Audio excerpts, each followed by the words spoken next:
segala puji syukur kehadiran Allah Subhanahu wa taala yang mana pada siang hari ini menjelang sore telah melimpahkan rahmat dan hidayahnya kepada kita untuk sejenak terkumpul di ruangan ini dalam keadaan sehat walafiat, tidak kurang suatu apapun.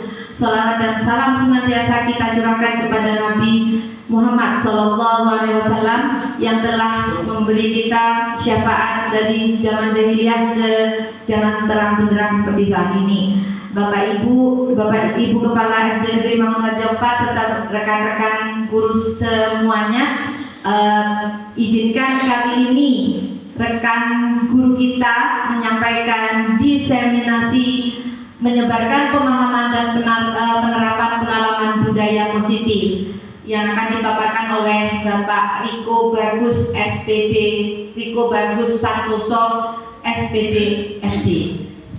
Acara pertama adalah pembukaan yang akan disampaikan oleh Ibu Ervi Erina Susati.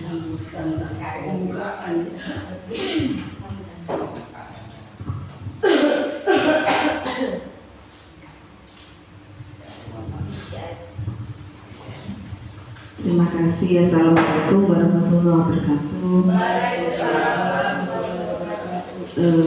Yang terhormat Bapak Riko Bagus Santoso SPD SD, teman-teman sekalian yang saya banggakan, alhamdulillah wa syukurillah, meskipun di siang hari ini kita tetap harus bersemangat dan bersyukur atas nikmat yang diberikan oleh Allah Subhanahu wa taala, nikmat sehat sehingga kita bisa mengikuti kegiatan diseminasi menyebarkan pemahaman dan penerapan pengalaman budaya positif. Salawat dan salam tetap kita lantunkan kepada junjungan kita Nabi Agung Muhammad SAW.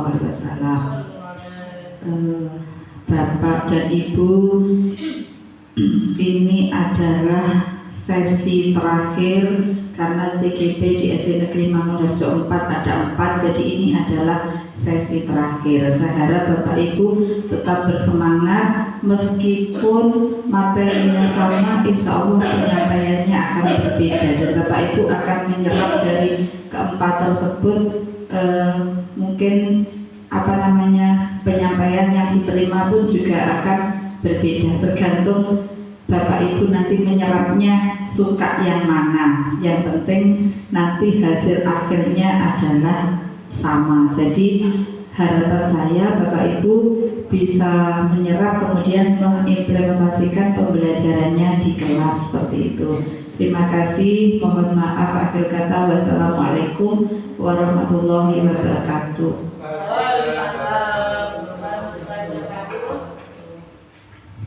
Terima kasih kepada Ibu Kepala SD Negeri Mangunharjo 4. Selanjutnya Bapak Ibu kita dengarkan paparan langsung mengenai diseminasi menyebarkan pemahaman dan penerapan pengalaman budaya positif dari Bapak Riko Bagus Santoso SPD SD.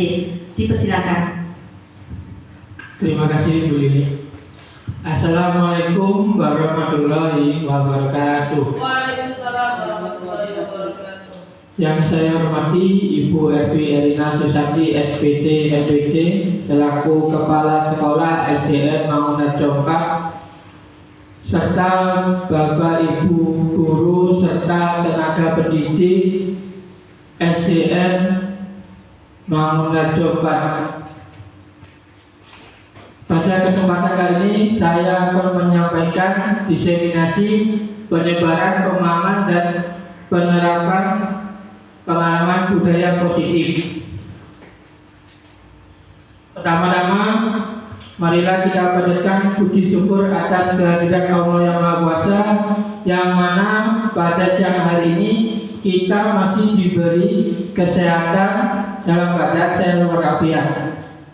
Yang kedua, salam dan salawat tetap tercurahkan kepada junjungan Nabi besar kita Nabi Muhammad SAW yang telah mengantarkan kita dari zaman yang jahiliyah ke zaman yang terang benderang ini.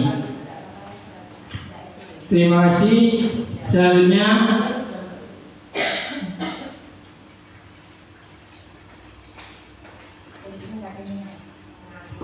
Capaian umum yang saya tampilkan di sini adalah memahami peran sebagai guru untuk membangun budaya positif dengan menerapkan konsep disiplin positif dalam berinteraksi dengan murid. Mungkin Bapak Ibu sedikit tahu banyak budaya positif. Mungkin ada yang tahu budaya positif itu seperti apa. Mungkin Bu Endar bisa memberikan contohnya budaya positif. Budaya yang baik-baik, kelakuan, maksudnya perilaku yang baik itu budaya positif. Mungkin bisa memberikan contohnya satu saja.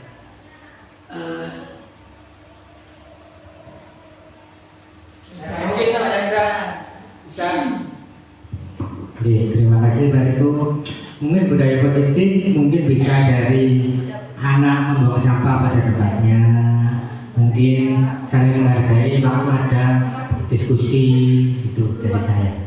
Terima kasih. Terima kasih Pak Chandra atas pernyataannya tadi. Ya, mungkin di sini saya sampaikan budaya positif itu mungkin perilaku yang mengarah ke yang hal positif. Seperti tadi contohnya Pak Chandra membuang sampah pada tempatnya dan menghargai teman di sekolah.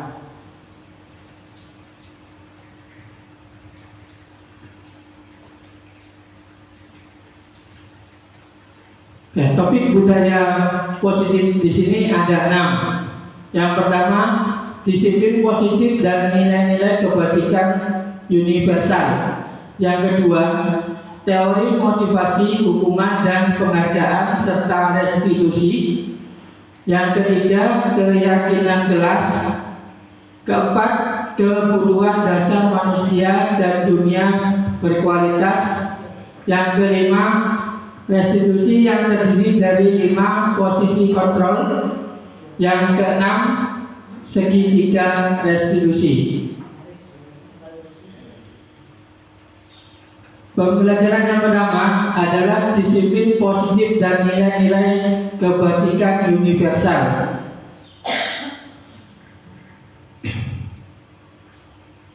Ini ada sedikit pernyataan dari saya. Apa yang ada dalam pikiran Bapak Ibu sekarang tentang kata disiplin?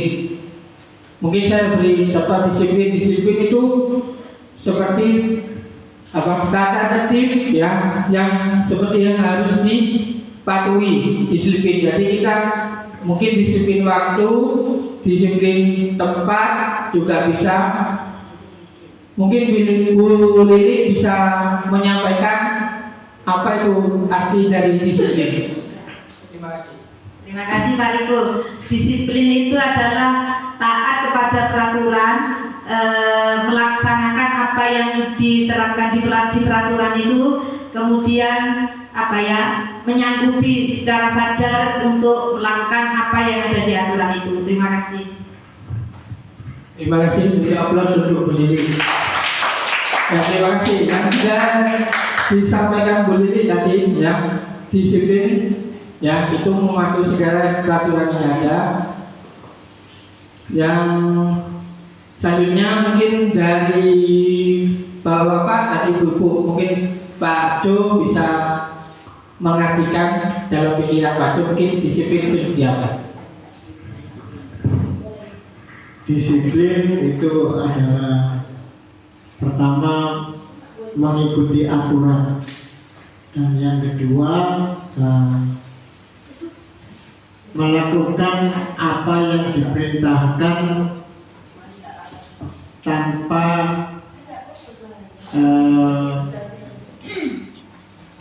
ada paksaan. Mungkin itu Pak Ibu. Terima kasih terima kasih ya. Itu sudah tadi dipaparkan oleh Bu Lili dan Pak Jo ya. Selanjutnya, nah ini makna dari disiplin. Yang pertama, disiplin itu berarti berasal dari bahasa Latin yang artinya disiplina, yang artinya belajar.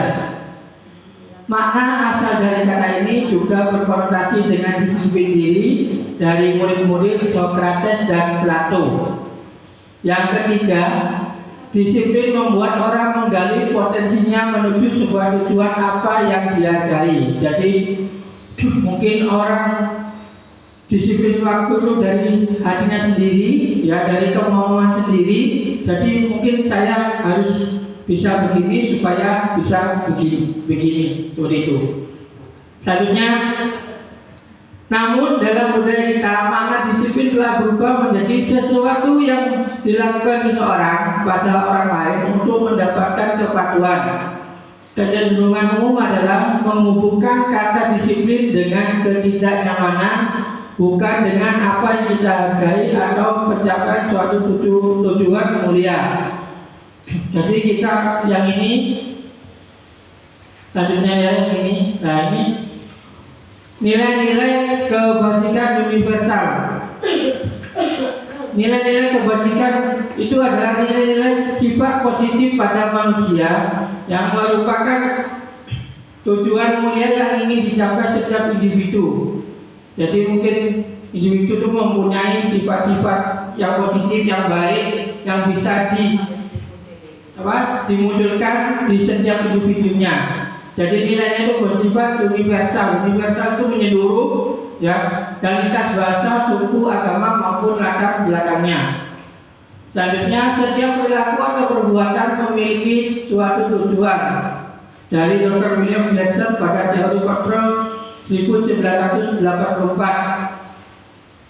Dengan mengaitkan nilai-nilai kebajikan yang diyakini seseorang, maka motivasi hidupnya akan terbangun sehingga menggerakkan motivasi dari dalam untuk dapat mencapai tujuan yang diinginkan. Diana Bersen 1998. Nilai-nilai kebajikan itu juga ada di pembelajaran kita, ada di profil pelajar Pancasila. Ada profil Pancasila itu ada 6 dimensi, ya. Dimensi yang pertama yang ini beriman bertakwa kepada Tuhan Yang Maha Esa dan berakhlak mulia. Ya, jadi setiap profil ya harus beriman bertakwa serta berakhlak mulia. Yang kedua itu berkebinekaan global. Jadi meskipun beda suku, beda bahasa, ya tetap berkebinekaan global. Yang ketiga gotong royong, ya sesuai moto rakyat Indonesia, ya, gotong royong. Dan selanjutnya adalah mandiri, kreatif, dan bernalar kritis.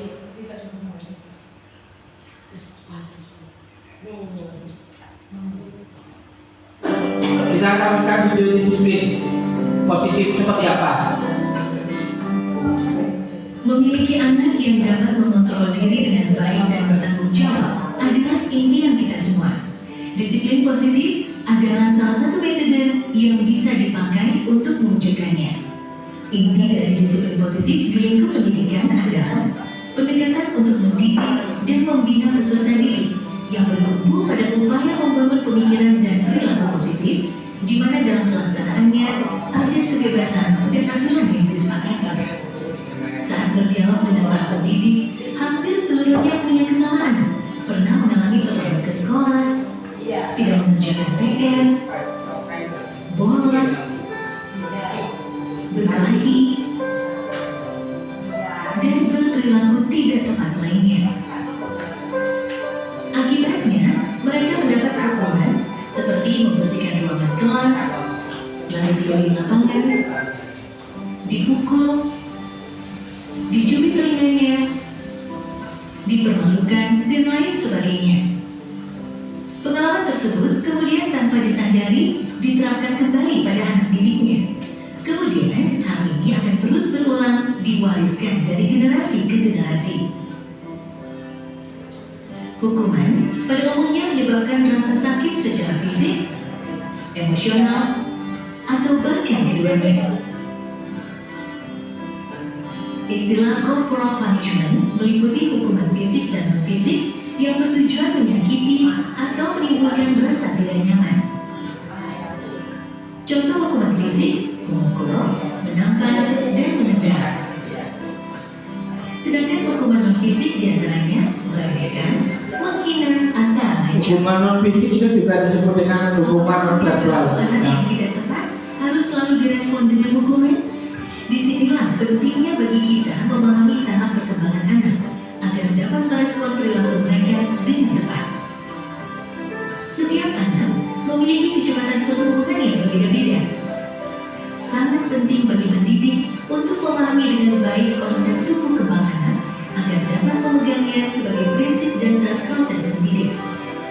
Anak usia balita biasanya senang berlarian, sementara anak usia sekolah dasar cenderung lebih mempercayai guru dan teman-temannya. Kemudian anak SMP yang ada di masa pubertas senang mencoba hal baru dan sedang mengembangkan identitasnya. Apa yang dilihat dan didengar secara terus-menerus akan menjadi keyakinan bagi mereka dan sekaligus membentuk ekspresi serta perilakunya. Lalu, bagaimana mengatasi konflik ketika perilaku anak tidak sesuai dengan harapan orang dewasa? Konsekuensi logis di dalam disiplin positiflah jawabannya. Konsekuensi logis adalah konsep paling dasar dalam etika. Dalam pendidikan, konsekuensi logis fokus pada solusi. Anak akan diajari mentaati aturan atas dasar kesadaran dan tanggung jawab. Anak juga mendapat penjelasan mengenai konsekuensi tindakan dan empati. Ada 2 syarat kondisi dan 4 prinsip dalam penerapan konsekuensi logis. 2 syarat kondisinya yaitu membangun koneksi sebelum mengoleksi perilaku dan selalu bertanya bukan menasihati. Kemudian 4 prinsipnya adalah 1. Beralasan, 2. Berkaitan, 3. Menghargai, 4. Membantu. Dengan arahan konsekuensi logis ini, pendidik tetap harus secara konsisten memberi dukungan yang positif kepada peserta didik. Merasakan pujian dan cinta dari orang lain seperti guru, orang tua, dan teman-teman membuat anak terdorong untuk berperilaku baik dan positif. Kalimat seperti, "Saya telah melihat kerja kerasmu. Saya percaya bahwa kamu dapat melakukan yang lebih baik ke depannya." Semangat seperti itu tentu akan sangat berarti bagi mereka. Beberapa hal yang perlu diperhatikan saat memberikan dorongan positif diantaranya, mata dan nada suara kita sangat penting dalam menyampaikan pesan. Hindari membandingkan anak, fokuslah pada kekuatan dan perilaku positif mereka, dan ajaklah anak untuk melihat kesalahan sebagai salah satu proses belajar. Beberapa prinsip dasar dapat digunakan dalam pelaksanaan disiplin positif sehari-hari. Di antaranya yaitu, pastikan kita selalu mendengarkan sebelum memberikan pendapat atau keputusan. Bedakan antara perilaku dengan kepribadian anak. Kembangkan rasa saling menghargai. Jangan sungkan memberikan dorongan atau pujian. Dan pastinya, gunakan konsekuensi logis dalam mengatasi perilaku anak. Semua upaya yang kita lakukan bertujuan untuk membuat lingkungan berkembang dan belajar yang inklusif, aman, dan nyaman bagi anak. Situasi kondusif diharapkan dapat mendorong mereka mencapai prestasi yang setinggi-tingginya. Pendekatan disiplin positif sejauh ini telah menjadi metode yang mendukung agar anak dapat bertumbuh sesuai dengan potensinya dan membuat mereka dengan penuh kesadaran mengerti maunya tanggung jawab atas pilihannya.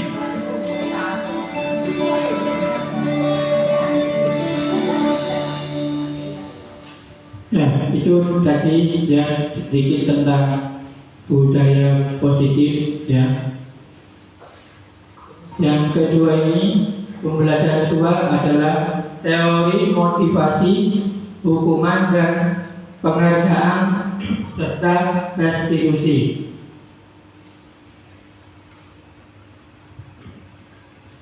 Teori motivasi perilaku manusia itu ada 2. Yang terdiri dari motivasi eksternal dan motivasi internal. Contoh motivasi eksternal yang pertama, apa yang akan terjadi apabila saya tidak melakukannya. Yang kedua, apa yang akan saya dapatkan apabila saya melakukannya. Yang motivasi internal itu yang menjadi tujuan disiplin positifnya, saya akan menjadi orang seperti apabila saya melakukannya. Berarti yang motivasi eksternal ini berarti jika kita tidak melakukan yang apa yang kita tidak melakukan, apa yang akan terjadi. Yang kedua, apa yang akan saya dapatkan jika saya melakukannya. Kali ini yang tidak, kalau ini melakukannya apa. Terus yang ketiga, saya akan menjadi orang seperti apa bila saya melakukannya. Jadi kalau tidak dari dalam dirinya sendiri, ya tidak akan bisa menghargai orang lain. Jadi terlebih dahulu mungkin menurut saya menghargai diri sendiri dulu, ya baru nanti bisa menghargai orang lain. Jadi apa yang dilakukan kita di mata orang lain itu bisa dihargai.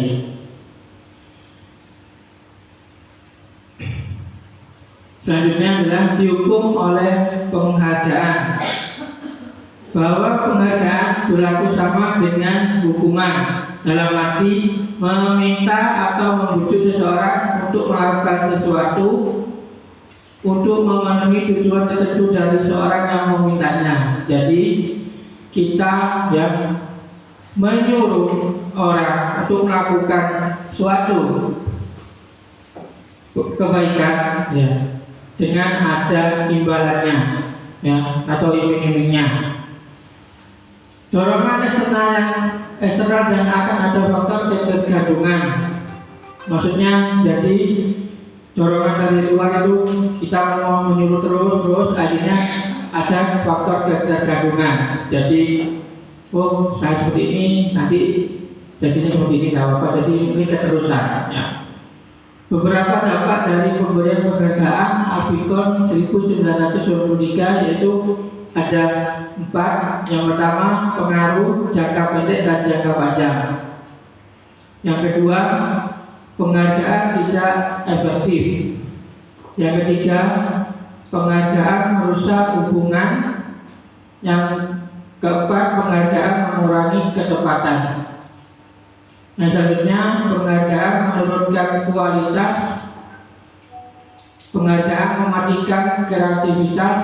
Penghargaan menghukum, dan penghargaan mengurangi motivasi intrinsik.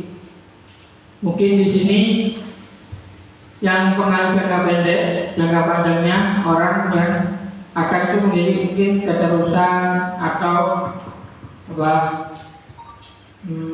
ingin selalu menyepelekan seperti itu. Yang ini penghargaan tidak efektif, mungkin hal-hal yang tidak efisien, ya, tidak dilakukan. Yang ketiga, penghargaan merusak hubungan. Yang keempat, mungkin penghargaan mengurangi ketepatan. Mungkin bisa saya dibantu Bu Haja, mungkin Bu Haja tahu penghargaan mengurangi ketepatan seperti apa.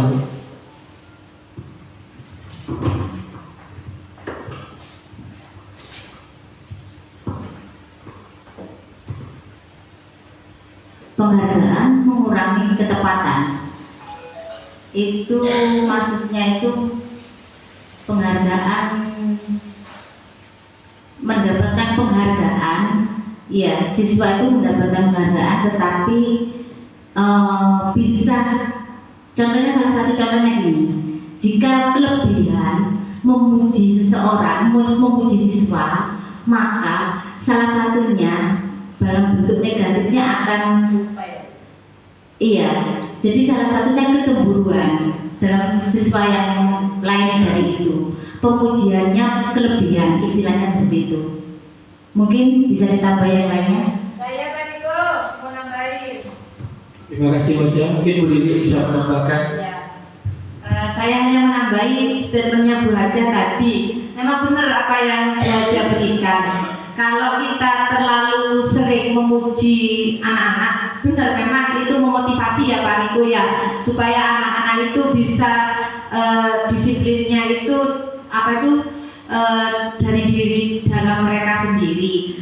Kamu anak pinter, kamu anak bagus, kamu anak soleh. Tapi kalau itu terlalu berlebihan memberikan ya, misalnya anak kita tulisnya tuh masih belum genap, kompletor, masih belum tepat lah tulisannya.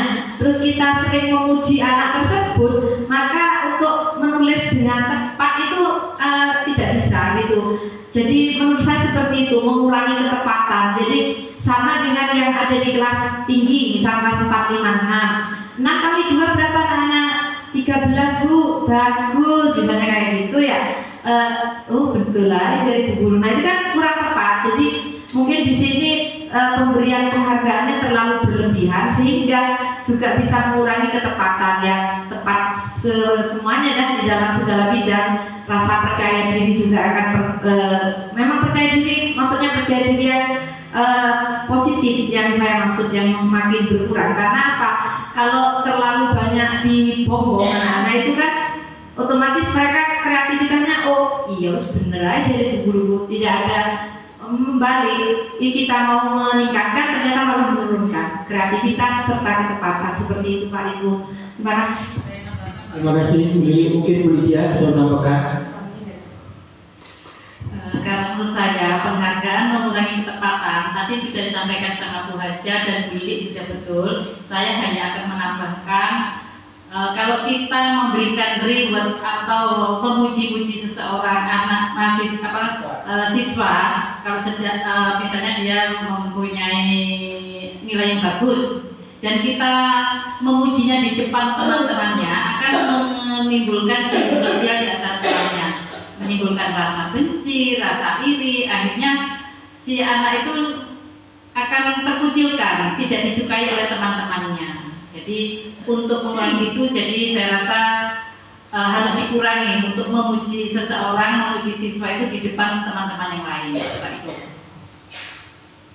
Terima kasih beri Allah untuk buatnya beri dan media. Jadi itu tadi secara garis besarnya ya. Penghargaan mengurangi ketepatan, jadi kita tidak boleh berlebihan ya memberikan penghargaan kepada siswa kita atau murid kita agar tidak menimbulkan kecemburuan sosial dan lainnya. Ya. Juga ini tadi juga sudah masuk ya, menurunkan kualitas dan kreativitas juga sudah masuk. Dan ini penghargaan menghukum. Jadi penghargaan hukum itu jadi kita memberikan tugas, kalau kamu selesai kamu dapat ini, kalau tidak selesai kamu akan menerima hukuman seperti itu.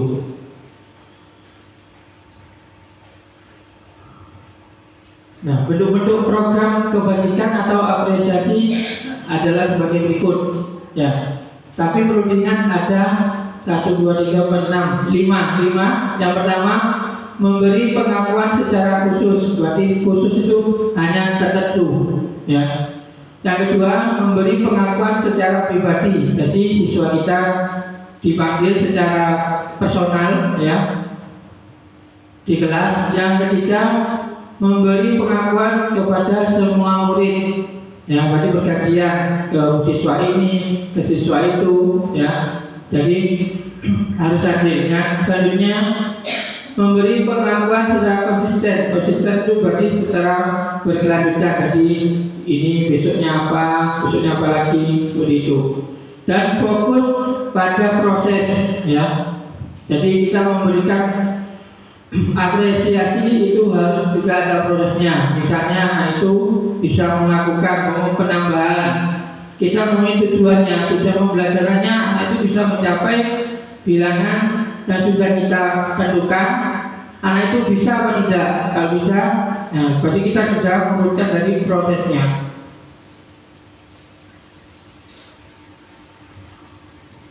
Nah ini contoh pengakuannya atau apresiasi kebajikan. Di pembuka ada, kemarin saya perhatikan, jadi ini kalimat pembukanya. Nilai kebajikannya ada rasa empatimu besar sekali. Situasinya pada saat menolong murid baru di kelas kita. Berarti mungkin di kelas kita mungkin ada kedatangan murid baru, ya. Biasanya murid baru itu kan cenderung pemalu, pendiam. Nah, jadi mungkin kita bisa memberikan apresiasi kebajikan dengan ini. Kemarin saya perhatikan rasa empatimu besar sekali, jadi membuat rasa percaya diri, ya, si siswa itu di depan teman-temannya. Yang kedua, saya menghargai kepedulianmu, ya. Ini di saat kita memberi tugas kelompok kepada siswa kita di kelas. Yang ketiga, terima kasih untuk rasa tanggung jawabmu, misalnya memungut kertas berserakan di lantai, dibuang di tempat sampah tanpa kita suruh.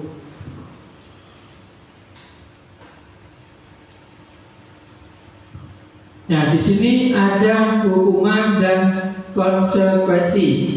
Ya, tindakan guru yang pertama, mencatat 100 kali di dalam buku kalimat saya tidak akan terlambat lagi karena terlambat ke sekolah.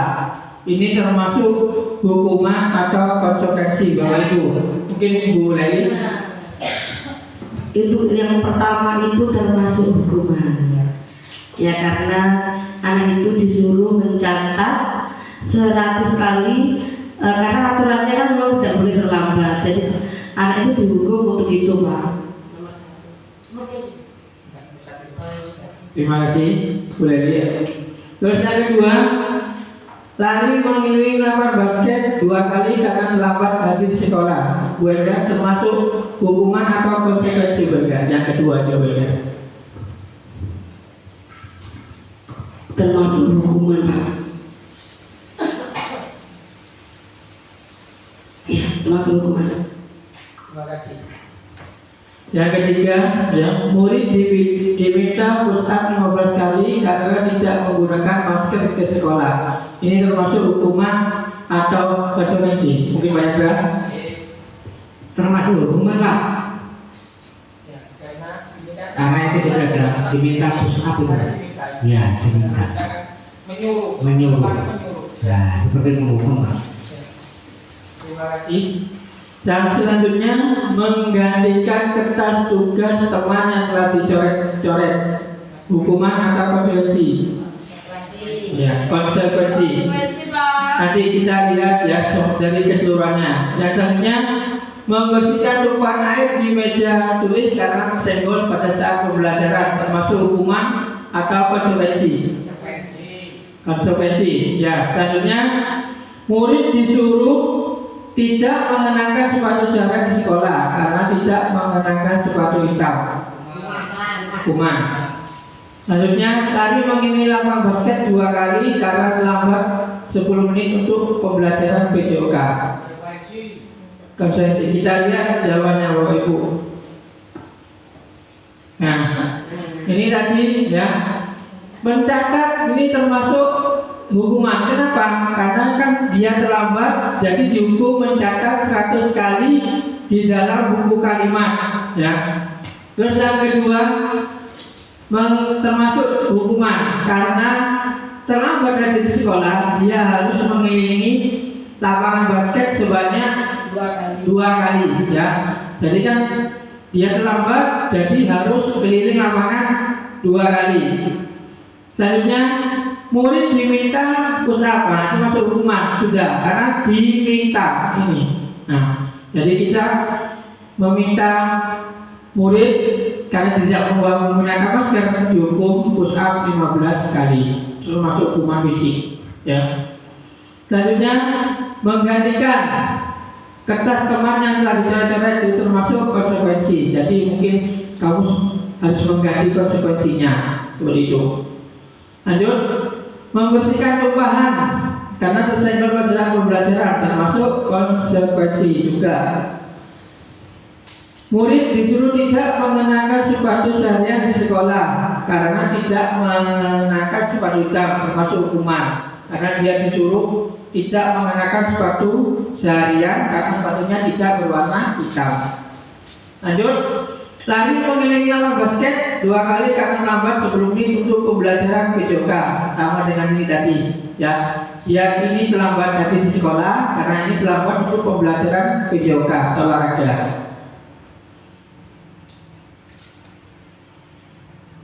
Nah, ini perbedaan hukuman dan konsekuensi, ya.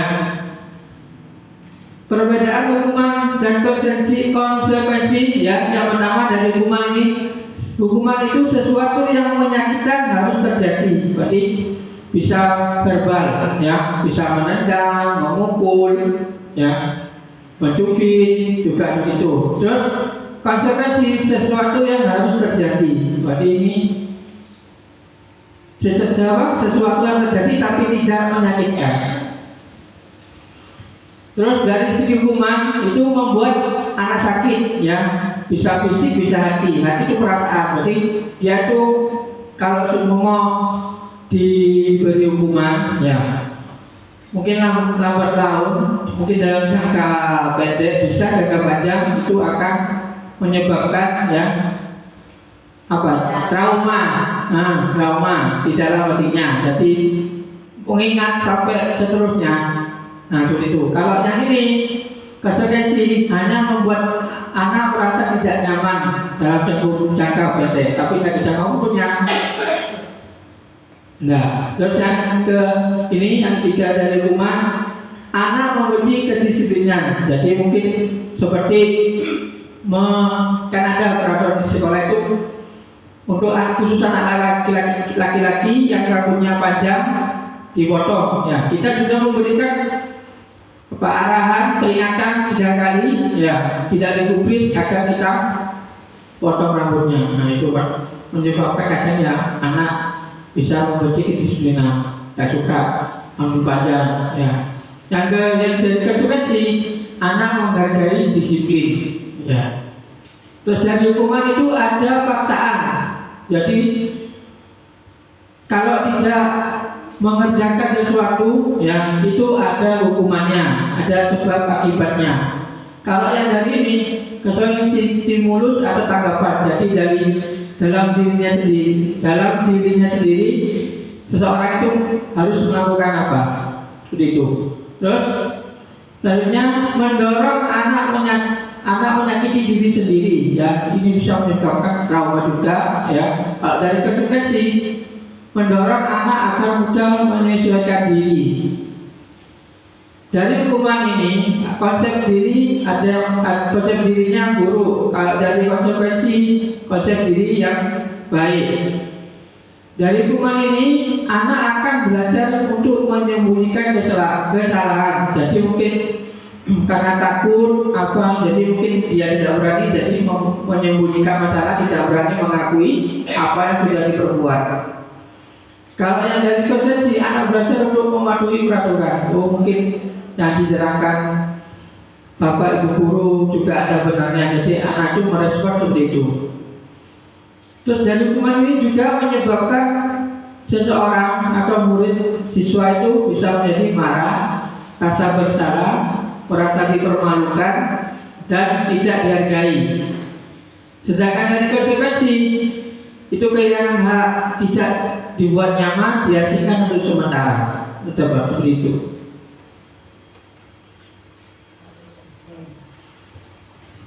Lanjut, ini restitusi, ya. Restitusi itu adalah proses menciptakan kondisi bagi murid untuk memperbaiki kesalahan mereka sehingga mereka bisa kembali pada kelompok mereka dengan karakter yang lebih kuat. Restitusi juga merupakan proses kolaboratif yang mengajarkan murid untuk mencari solusi untuk masalah mereka dan membantu murid berpikir tentang orang seperti apa yang mereka ingin menjadi jujur mulia dan bagaimana mereka memperlakukan orang lain. Dosen 2004. Jadi restitusi itu sendiri, ya, menciptakan bagaimana murid itu memperbaiki kesalahan dengan apa yang sudah diperbuat. Jadi mencari solusinya sendiri. Jadi bukan kita yang mencarikan solusi dengan validasi tindakan. Ya, ciri-ciri restitusi yang pertama, bukan untuk menebus kesalahan, namun untuk belajar dari kesalahan. Yang kedua, memperbaiki hubungan. Yang ketiga, tawaran bukan paksaan. Yang keempat, restitusi menuntut untuk melihat ke dalam diri. Kelima, restitusi mencari kebutuhan dasar yang mendasari tindakan. Keenam, restitusi diri adalah cara yang paling baik. 7. Restitusi fokus pada karakter bukan tindakan. 8. Restitusi fokus pada solusi. Yang terakhir, restitusi mengembalikan murid yang berbuat salah pada kelompoknya. Jadi ini adalah ciri-ciri restitusi ya dari ini. Jadi tidak menebus kesalahan, jadi belajar dari kesalahan yang diperbuat, memperbaiki hubungan dengan teman, dengan guru, mungkin seperti itu. Juga termasuk tawaran bukan paksaan. Jadi menawarkan apa yang sudah diperbuat ke dalam dirinya sendiri. Terus mencari kebutuhan dasar yang mendasari tindakannya. Cara yang baik.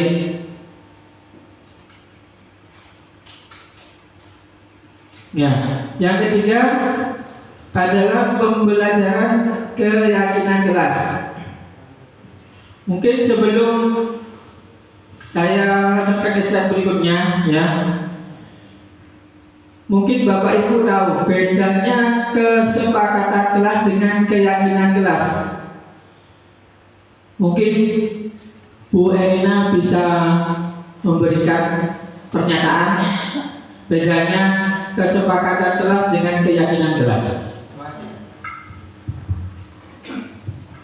Baik Pak, kalau menurut saya kesepakatan itu disepakati dari lebih dari satu orang. Jadi bersama-sama menyepakati mungkin peraturan atau apa yang harus disepakati. Tapi kalau keyakinan itu sudah timbul dari diri kita sendiri.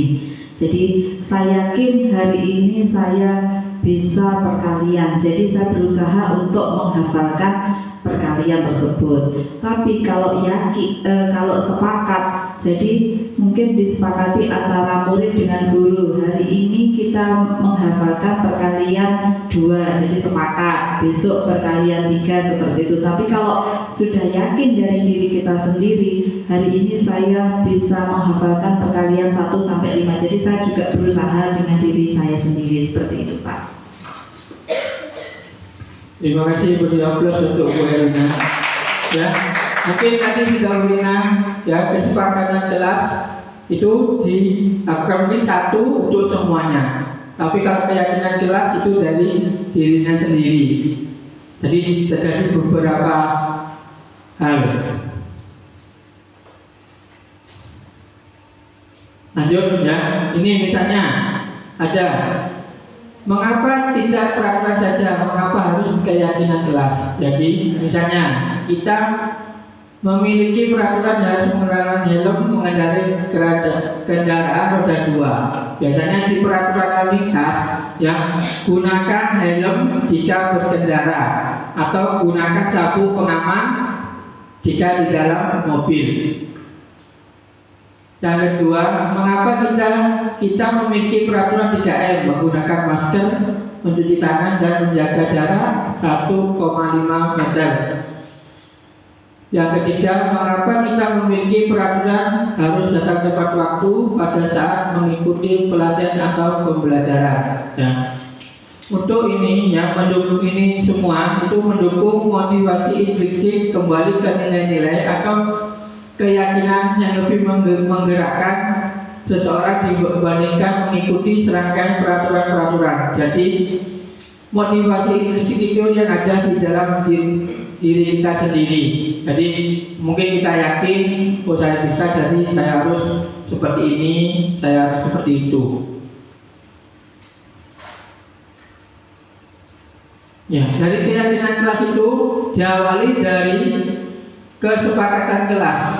Ya, kesepakatan kelas baru ke keyakinan kelas kalau sudah menjadi lingkungan yang positif dan menjadi budaya positif yang selalu diterapkan di sekolah. Ya.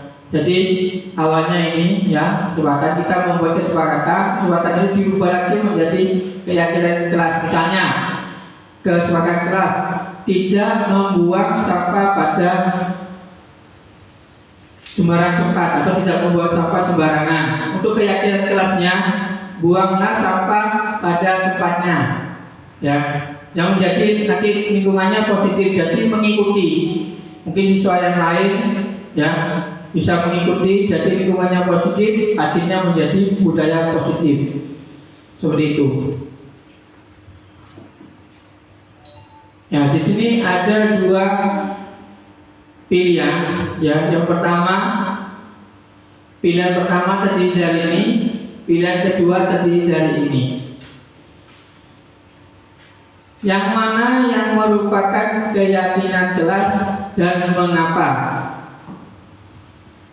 Bu Leli, mungkin yang termasuk yang keyakinan kelas yang pilihan 1 atau pilihan 2. Kalau menurut saya Pak Riko ya, karena yang ditanya ini adalah keyakinan kelas, berarti kan apa yang terjadi di dalam kelas. Jadi pilihan saya itu adalah nomor 1. Karena di situ sudah ada berdoa sebelum dan sesudah pelajaran, datang tepat waktu dan mengucapkan salam, aktif dalam pembelajaran, membuang sampah pada tempatnya. Sedangkan di pilihan 2 itu untuk keyakinan dalam diri secara umum. Jadi itu juga ada tapi tidak terdapat dalam kelas, tapi dalam diri seseorang secara menyeluruh. Seperti itu, Pak. Mungkin Pak Chandra bisa berikan. Terima kasih. Mungkin yang dikatakan Bu Leli sudah, menurut saya sudah benar. Yang universal tadi yang saya tahu di pilihan 2 itu kan di kami. Nah, itu kan kami lebih dari 1 orang. Jadi kami itu kan ada guru, ada siswa, nah, bisa orang tua, orang murid, macam-macam, Pak. Jadi bukan hanya individu. Kalau yang di pilihan 2, kalau yang keyakinan kelas di pilihan nomor 1. Terima kasih. Terima kasih Pak Chandra. Jadi yang benar apa yang sudah disampaikan Bu Leli dan Pak Chandra ya. Mungkin pilihan pertama ini yang merupakan keyakinan kelas. Jadi mungkin di setiap individu. Jadi anak bisa memiliki pilihan ya. Yang kedua ini termasuk kesepakatan kelas. Jadi semuanya, kami kan termasuk semuanya. Seperti itu.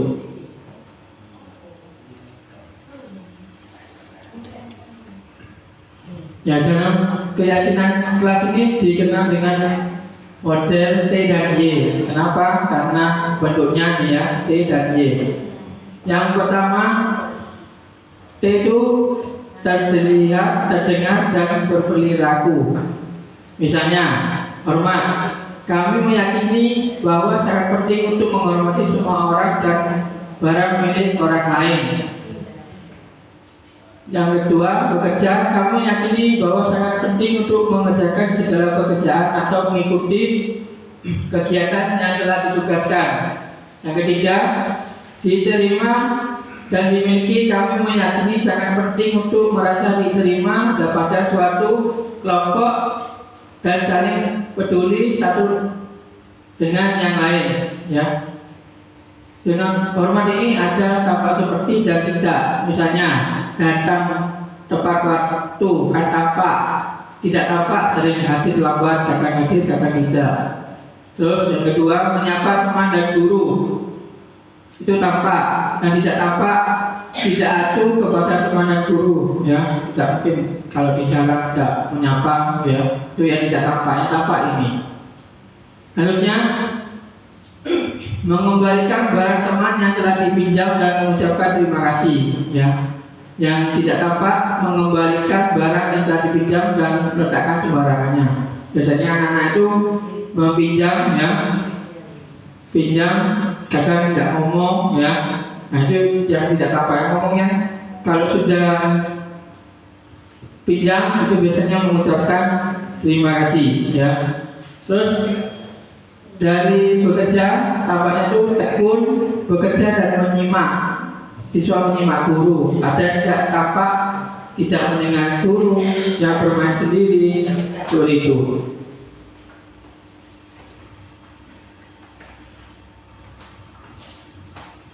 Selanjutnya itu ini adalah peraturan dan keyakinan kelas. Ini ada 8 ya, 8 peraturan kelas. Nanti Bapak Ibu saya minta ya menuliskan di stick note ini ya.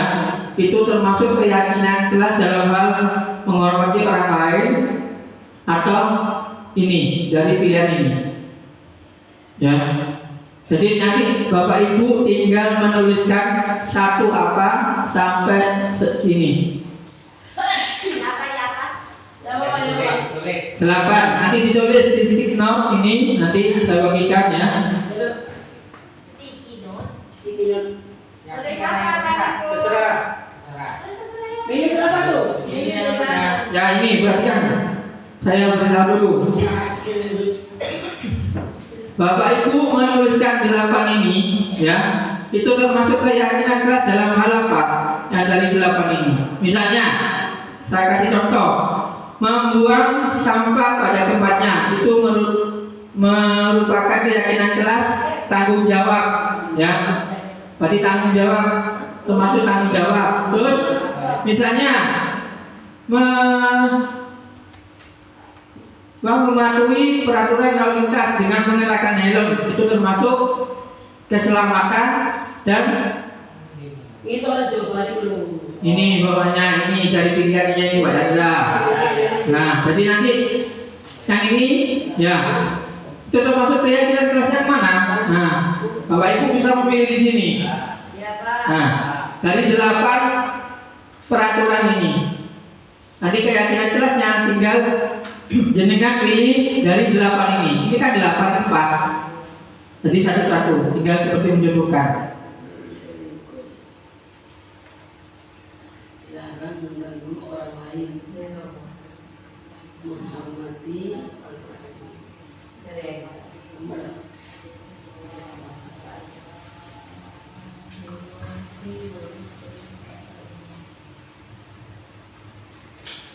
Ada 8 pilih. Di sekolah. Tinggal menuliskan saja angkanya 1 sampai 8, tinggal ini.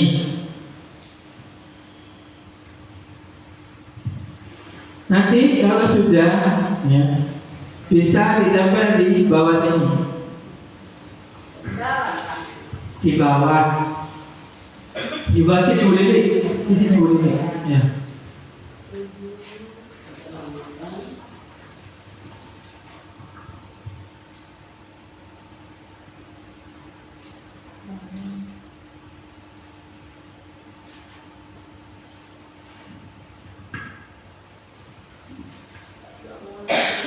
Di belakangnya ada Bapak, saya tinggal bagikan.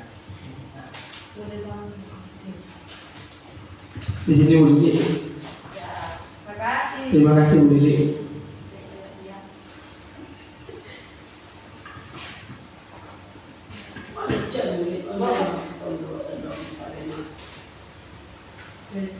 Jarang menggunakan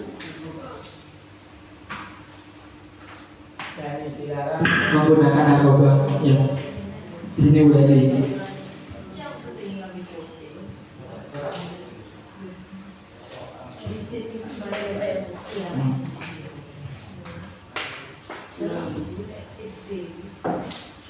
Ini bergantian atau menunggu giliran. Ini bergantian atau menunggu giliran.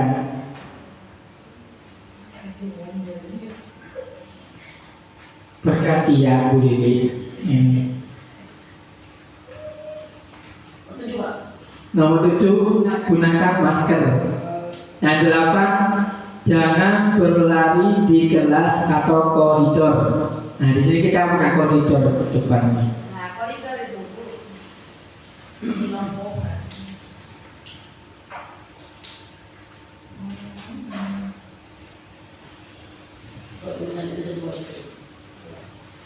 Dapat saya berkati dulu baca biar nanti saya yang baca. Ya, sini baca. Ya, terima kasih baca.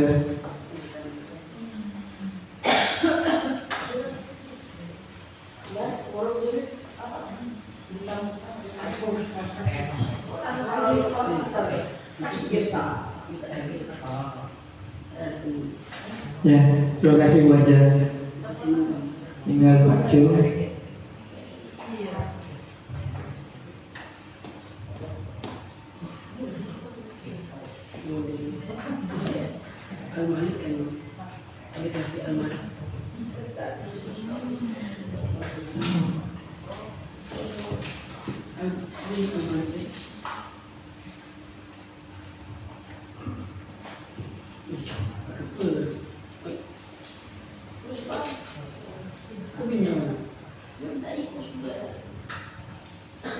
Oke.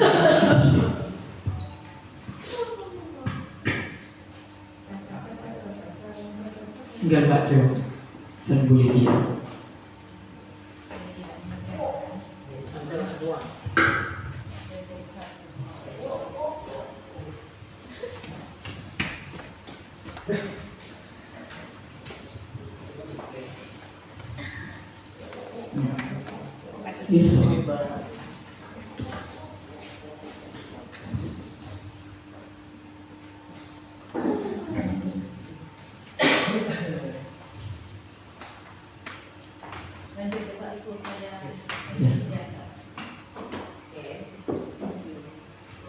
Sebelum kita tahu jawabannya, ya,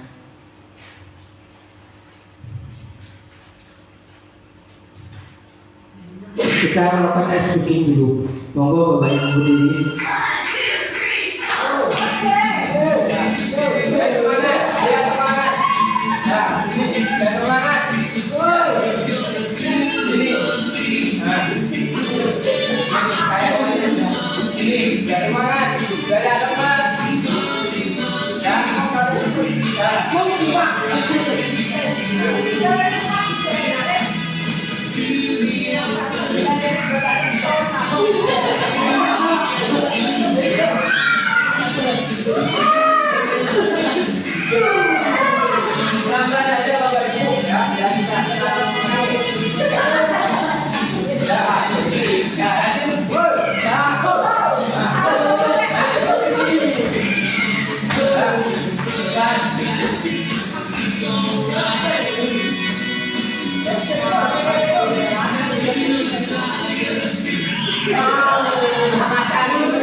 Semangat ya.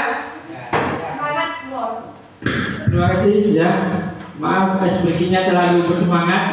Ya, biar Bapak Ibu bisa senang. Saya juga. Ya, saya lagi ya. Jadi kita lihat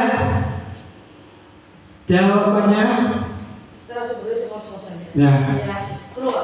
Dari Ulini yang pertama tanggung jawab betul. Dari Bu Leni ya juga tanggung jawab. Bu Enggar juga tanggung jawab. Bu Bila tanggung jawab. Bu Lydia, Pak Jo Lydia. Pak Jo, ya, termasuk tanggung jawab, ya, betul semua. Yang kedua, ya betul semua ya. Yang kedua, menghormati orang lain dan dari Bu Leli juga, dari Bu Engga, ya, dari Bu Vila, ya, dan dari Pak Jo juga betul semua, ya. Nah, terus yang ketiga, hadir sekolah 15 menit itu termasuk komitmen, ya betul, menghormati komitmen, menghormati orang lain, menghormati orang lain.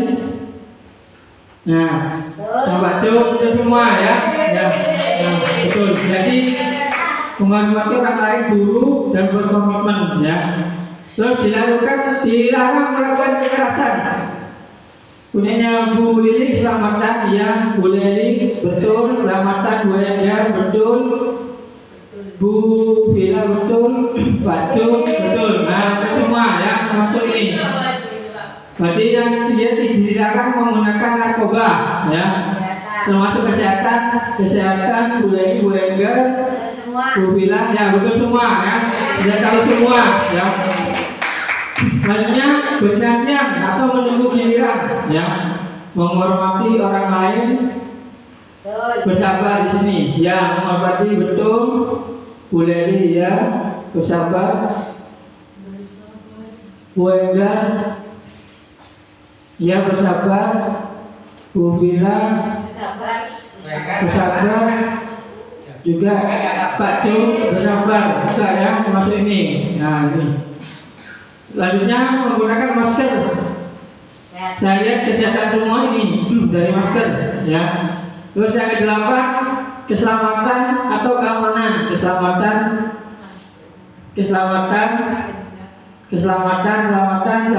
ya betul semua. Jadi Bapak Ibu di sini mungkin sudah, ya, paham apa itu keyakinan kelas, ya. Tepuk tangan semuanya.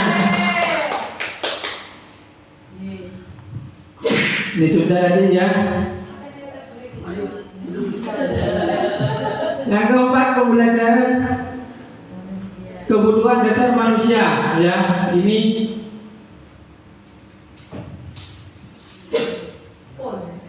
nah, ini ada 5, ya. Yang pertama kebutuhan bertahan hidup, kedua penguasaan, ketiga kesenangan, keempat kasih sayang dan rasa diterima, yang keenam kebebasan. Yang kelima, pembelajaran ada 5 posisi kontrol.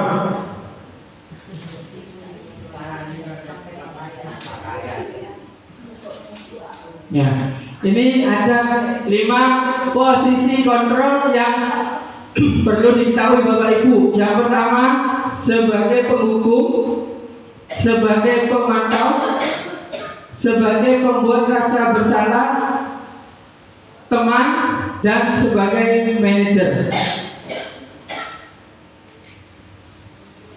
Nah, kalau sebagai penghukum seperti ini, ya, patuhi aturan saya atau awas. Jadi kita memberikan, ya, statement yang seperti ini, ya, kepada murid. Jadi murid bisa menjadi takut ini, verbal, termasuk hukuman fisik verbal. Yang dua, teman, nah, ayolah bantu demi bapak ya anak. Berarti kita face to face, ya, kepada anak. Lanjut, nah, sebagai pemantau kita hanya mengawasi saja, ya, apa yang perilaku anak tersebut. Kalau membuat masalah bersalah, ya, posisi seperti ini, bapak sangat kecewa dengan kamu. Jadi dia mungkin kesalahan terlambat berulang kali, ya, kita kecewa dengan siswa yang terlambat itu. Nah, sebagai manajer, ya, sebagai posisi manajer ini, di mana guru hanya, ya, mendukung murid untuk menemukan solusi atas masalah atau tindakan yang telah dilakukannya, ya. Jadi yang itu memberikan solusi sendiri atas tindakan yang dilakukannya.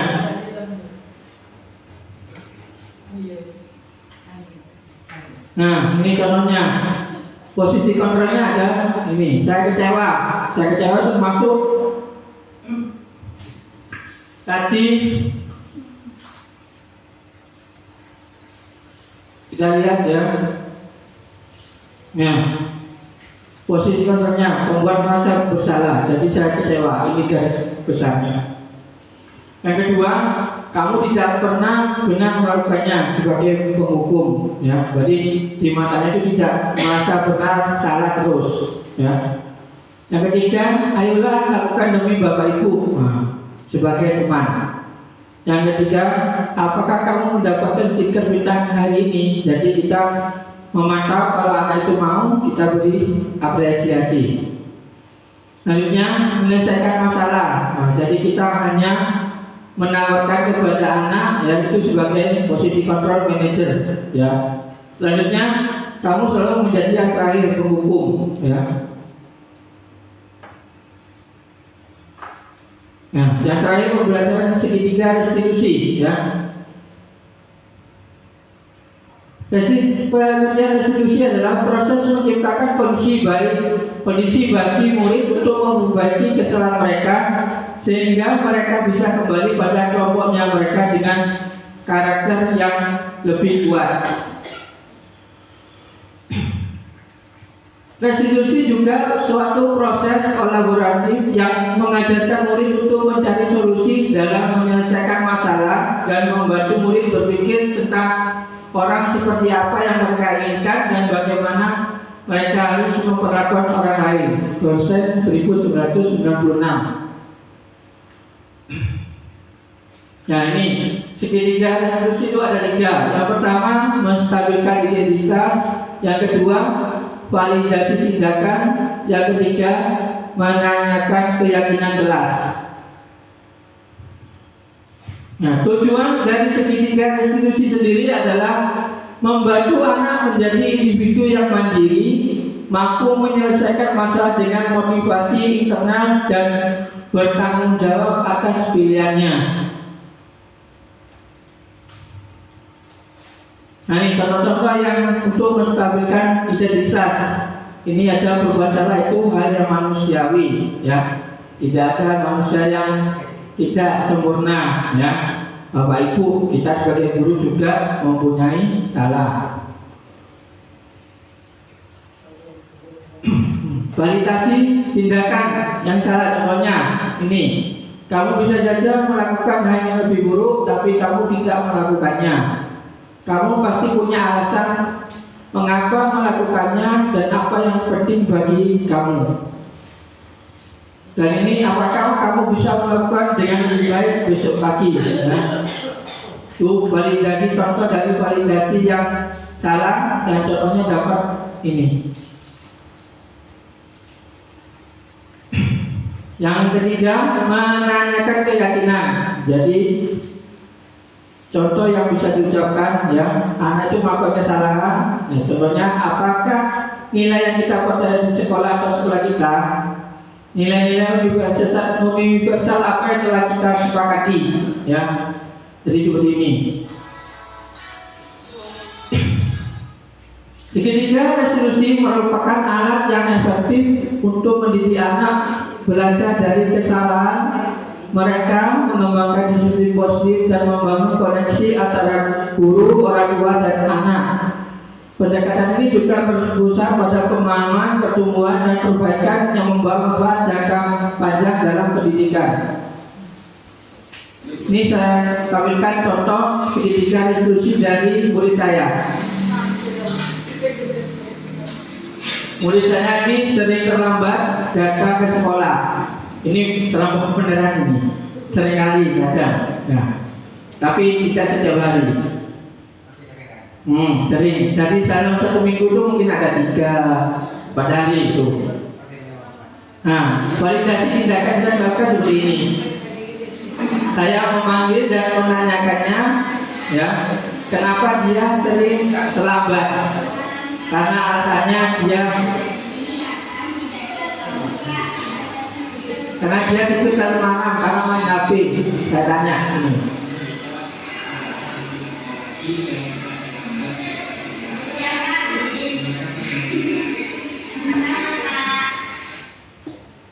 Ya, ini contohnya kasus yang kedua, ya. Anak itu juga tidak mengerjakan tugas. Nah, ini. Jadi ada dari guru olahraga, ya. Saya sudah mengirimkan ke beliau, ya. Guru agama waktu itu tidak tahu ada rapat KKG, kalau tidak salah.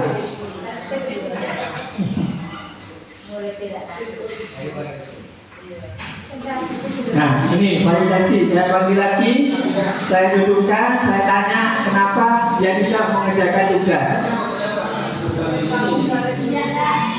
Ya, kemarin kami mendengar dari Pak Jo bahwa kalau tidak mengerjakan tugas di kelas, maka itu. Kenapa kamu tidak mengerjakan tugas? Karena saya mengantuk, Pak. Kenapa kamu mengantuk?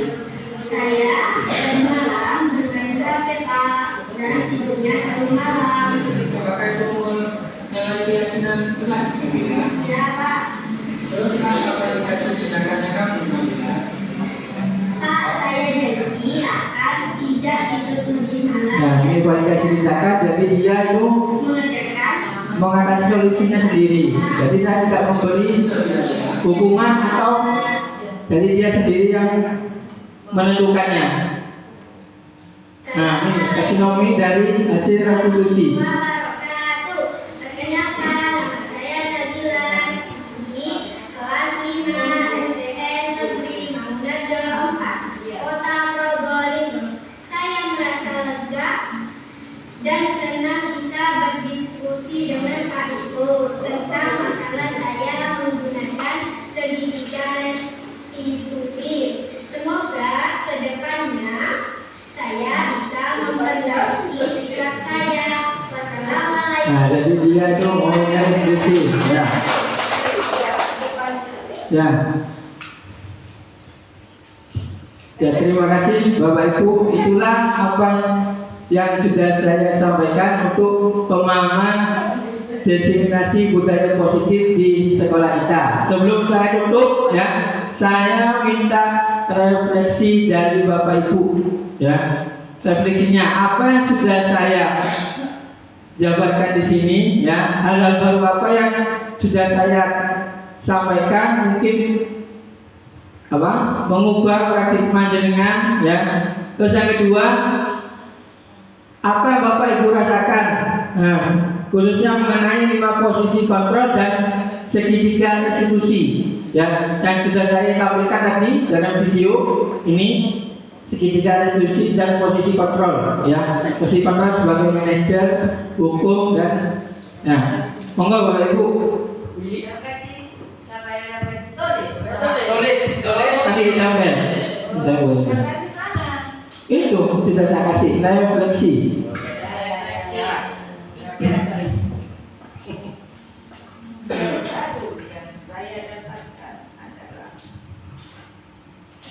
Yang ini, ya, yang kalau mungkin dari 3 TPP mungkin beda. Kalau saya ini mengambil ini 5 posisi kontrol dan segitiga restitusi. Kalau yang dari 3 TPP yang lain mungkin beda. Ini saya ngambil ini 5 posisi kontrol dan segitiga restitusi. Karena yang saya ambilkan itu lebih mengarah ke segitiga restitusi dan 5 posisi kontrol sebagai manajer. Nanti bisa berhubungan dengan, ya, ini segitiga restitusi.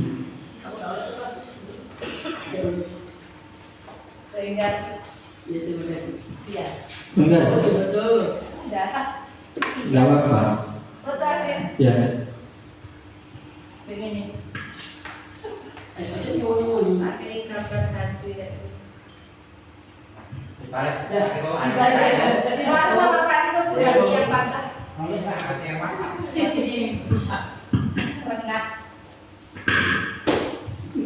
Terima kasih Pak Jenderal.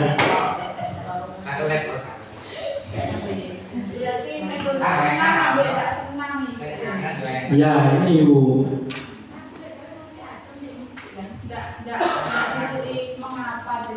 Ya, ya, tidak apa-apa. Sudah tak lompe-lompe.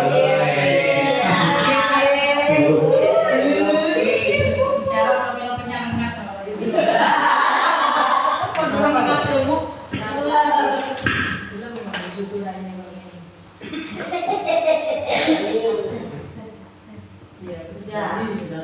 Mau salmon kan? Iba salmon.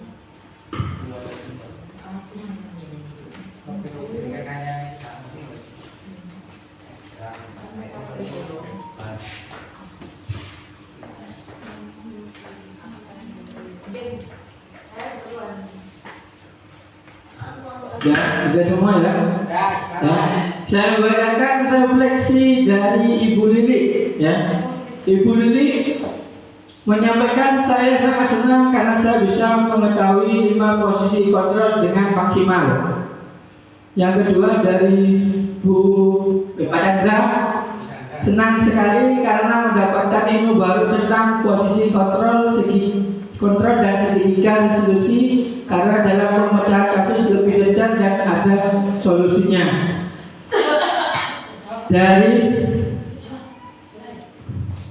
Bu Leni, ya, pemaparan paling jelas sehingga merubah pandangan saya tentang keyakinan kelas. Dan dari 5 posisi kontrol saya memilih manajer. Dari Bu Ekina, ya, yang pertama hal baru itu keyakinan kelas yang Bu Ekina dapatkan. Yang kedua, yang Ibu rasakan, yang Bu Ekina rasakan, saya sangat senang sekali. Bu Ekina sangat senang sekali. Beda, ya. Terus yang selanjutnya dari Bu Aja, ya, saya mendapatkan ilmu baru tentang segitiga resolusi, yaitu penghukum, teman, pemantau, manajer, dan membuat merasa bersalah. Ya. Terima kasih Bapak Ibu atas refleksinya. Pada siang hari ini saya tutup dan saya ucapkan banyak terima kasih sudah mendukung, ya, saya dalam menyampaikan materi yang tadi. Saya tutup. Wassalamualaikum warahmatullahi wabarakatuh.